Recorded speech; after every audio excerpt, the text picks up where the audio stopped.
안녕하세요, 한의사 이혜민입니다. 당뇨약을 먹어도 만족스러울 만큼 혈당이 안 잡혀서 답답한 분들 많죠? 혈당을 낮추는 기전별로 당뇨약 성분이 다양한데요. 오늘은 당뇨약을 먹어도 혈당이 잘 잡히지 않는 이유를 성분별로 아주 쉽게 설명드리겠습니다. 여러분이 어떤 성분의 당뇨약을 먹는지 알면 이번 영상이 더욱 재밌을 텐데요. 성분은 인터넷에 검색해보면 나오니 꼭 시간 내셔서 검색도 해보시길 바랍니다.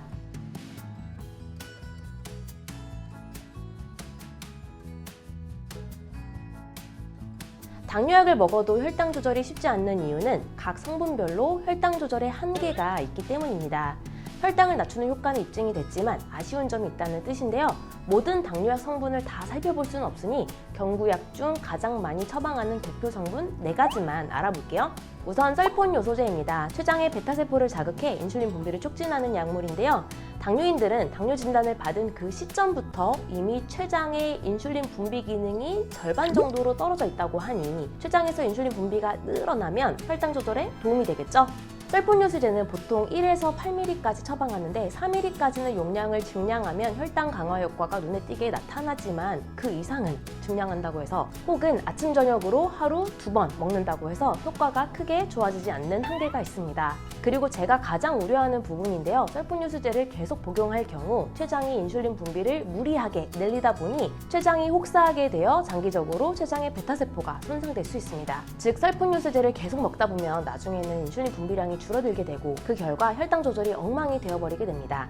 물론 현재 사용되는 2세대 설폰 요소제는 이러한 부작용들을 개선했다고는 하는데요.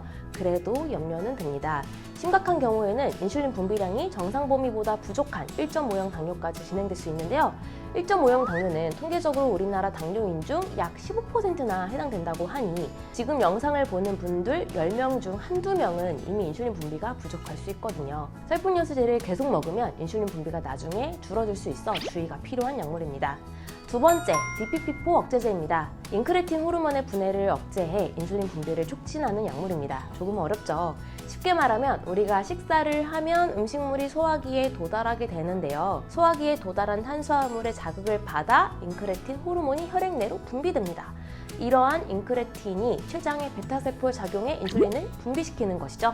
아까 설명한 설폰요소제가 직접적으로 췌장에 작용해 인슐린 분비를 촉진시키는 것이라면 DPP4 억제제는 음식을 먹고 인크레틴 호르몬이 나와 췌장에 작용을 해야 하는데 이러한 인크레틴 호르몬이 분해되지 않도록 분해를 억제해주는 약물입니다. 그런데 한 가지 의문이 듭니다. 당뇨인이 음식을 먹을 때만 혈당이 높은가요? 물론 음식을 먹으면 더 높아지는 건 사실이지만 그 외에 혈당도 정상 범위보다는 높은 게 바로 당뇨거든요. 음식을 먹어서 인크레틴 호르몬이 나왔을 때 이 호르몬이 분해되지 못하게 막아주는 DPP4 억제제가 효과가 있겠지만 음식물을 먹지 않은 평소에 높은 혈당을 낮추는 데에는 한계가 있어 보입니다. 혈당을 잘 관찰해보면 스트레스 받고 신경 쓸 때에도 혈당이 오르고 잠을 못 자면 다음날 하루 종일 높고 감기나 독감, 장염 같은 거 걸리면 또 혈당이 높고 하기 때문에 음식 100% 문제로만 혈당이 높은 건 아니거든요. 한계가 있어 보입니다. 세 번째, 소변으로 포도당을 배출시켜 혈당을 낮추는 요새 많이 처방하고 있는 SGLT2 억제제입니다. 당뇨 3다 1소 증상이라고 들어보셨죠? 3다 중 하나가 빈뇨인데요. 이 약을 먹으면 포도당이 소변으로 나가야 하는데 혼자 나갈 수 없어 물을 끌고 나가 소변을 자주 봅니다. 몸에 에너지원이 자꾸 빠져나가 체중이 빠지는 부작용이 있는데 이를 활용해 비만한 당뇨인에게 처방하기도 합니다. 그러다 보니 마른 당뇨인이 SGLT2 억제제 계열의 약을 먹으면 체중이 빠지고 기운이 없어서 힘들다고 합니다. 그런데 이 약은 어떤 한계가 있을까요? 근본적인 해결은 없이 밑 빠진 독마냥 포도당을 소변으로 계속 빼기만 하는 아쉬운 약물이라는 생각이 들지 않나요? 혈당을 근본적으로 낮추기보다는 포도당을 소변으로 내보내 혈당을 조절하는 약물인 것이죠. 이 약물을 먹으면 회음부 쪽에 포도당이 묻게 되어 세균 번식이 쉬운데요. 장기적으로 복용할 경우 요로 감염과 생식기 감염 등의 부작용이 나타날 수 있습니다. 네 번째, 오늘 소개한 당뇨 성분 중 그래도 가장 믿을 만한 성분인 메트포르민입니다. 인슐린 저항성을 개선해 혈당을 낮추는 약물이라서 인슐린 저항성 때문에 당뇨가 생긴 이형 당뇨인에게는 가장 근본적인 해결해주는 성분에 가깝다라고 볼 수 있는데요. 오랫동안 사용되어 온 만큼 안전성과 유효성을 갖추고 있는 약물이라고 볼 수 있겠습니다. 재미있는 게 메트포르민이 천연식물에서 추출해서 만들었다는 점인데요. 프렌치 라일락에서 추출한 정량이라는 성분을 이용한 약물입니다. 가장 많이 처방되고 안전성, 유효성도 갖춘 성분이 천연식물에서 추출해 만들었다니 앞으로 한의사들이 처방하는 한약 처방들도 이렇게 제약화되어 대중적으로 사용됐으면 하는 바람이 드네요.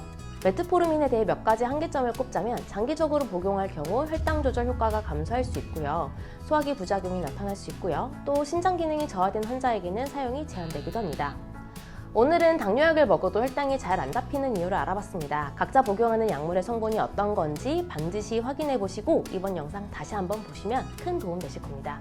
더불어 메트포르민의 프렌치 라일락 외에도 정말 좋은 천연식물이 많은데요.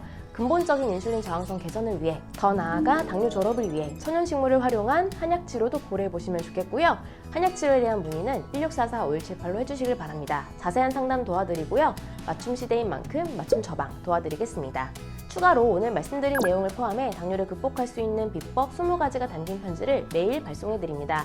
매일 아침 무료로 발송해드리는데요. 여러분의 당뇨 극복의 나침반이 되어줄 것입니다. 무료로 보내드리니 꼭 신청해보시고요. 아래 고정 댓글에 있는 링크를 눌러 신청하시거나 ARS 1877-8125로 전화를 걸어 전화 한 통으로도 간단하게 신청할 수 있습니다.